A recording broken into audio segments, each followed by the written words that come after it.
Hello, I'm Paul McKenna and welcome to another Q&A session. I've been looking at your questions. Thank you for sending them in. Please keep them coming. Let's get started.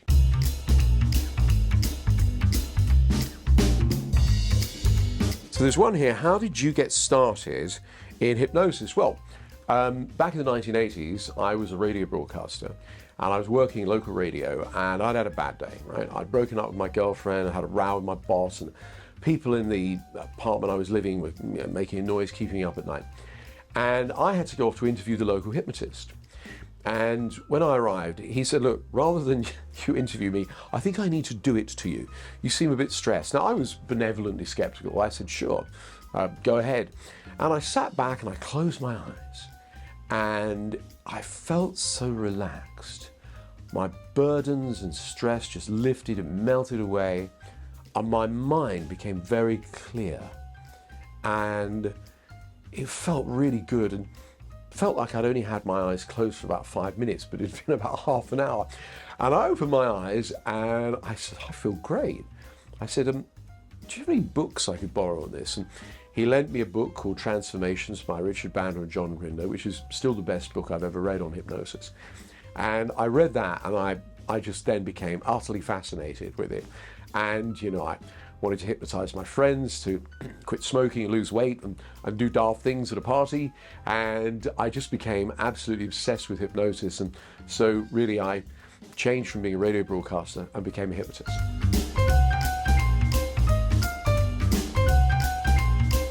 Actually, a number of people say they find it difficult to visualize. Well, let me explain a little bit about visualization. If I say to you, what color is your front door?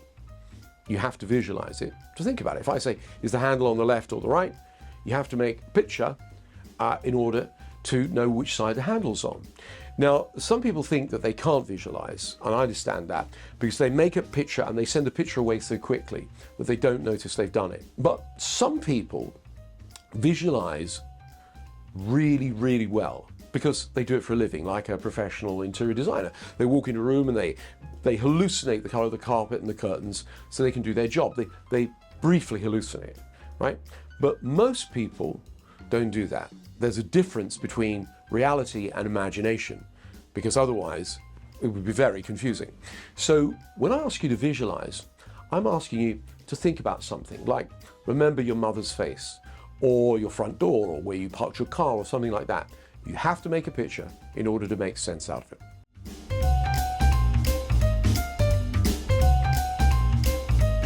I'm great at starting new habits, but terrible at sticking to them. Is there a trick? Yeah, absolutely. Basically, you need goals that are big enough to get you excited, but not overwhelming.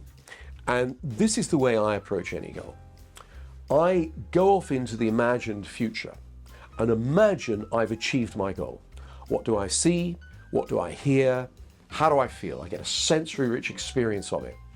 Then I do what's called an ecology check. I go, is there any negative consequences to achieving this goal? Could I upset people, or is there some other consequence to achieving this?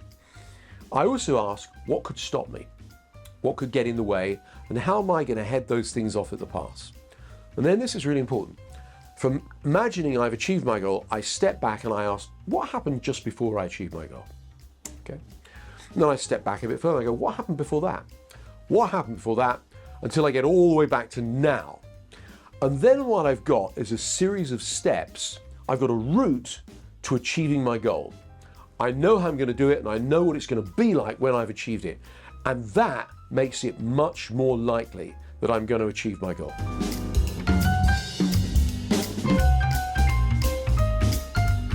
So are there any techniques that are good for trauma? Yes, there are. There are lots of techniques.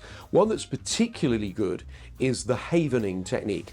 This touch of the side of the arms and hands like this, the havening technique as in a safe haven. It's a new psychosensory technique, and the scientific research shows it's really good at treating trauma. If you want to sample the havening technique, you can do so here on my YouTube channel, or you could go find a havening practitioner, but it's extremely good at helping with trauma.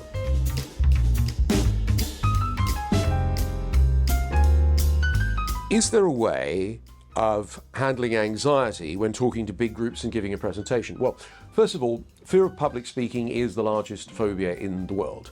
And something like 70% of the population feel uncomfortable speaking in public, and I think it's something like 25%, have got a full-blown phobia. So when it comes to public speaking, it's very simple. You could use some of the techniques on my app for confidence, and of course, thing is that when you're speaking with friends, right, you're not frightened of being judged, right? You feel natural and authentic. And when you come to speak to a group because you don't know them, that can be challenging. Very often this is learned at school. You stand up, read in front of the class, someone points out your mistakes and people giggle, right? But the thing is, as you grow older, public speaking for many people, even if it's a challenge, is a very good skill to have. So I'd encourage you to go to my app. You can try it free for 7 days, and there you'll find a whole host of techniques for confidence and anxiety that you can use to make you feel natural and authentic whenever you speak in public again.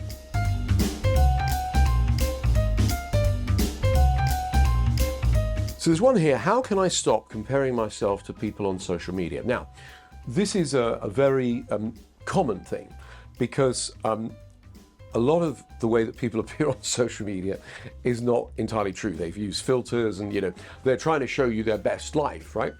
And the thing is, what you should really be doing is comparing yourself to yourself. And the comparison that I would make is, am I getting better? And the way I do it is I imagine, I close my eyes and I imagine a big cinema screen, and I see myself on that screen the way I'd ideally like to be. So it might be more confident, it might be more optimistic, or more joyous, more full of love and laughter. And I look at the expression on my face, my posture, I hear the sound of my voice, and I step into that me.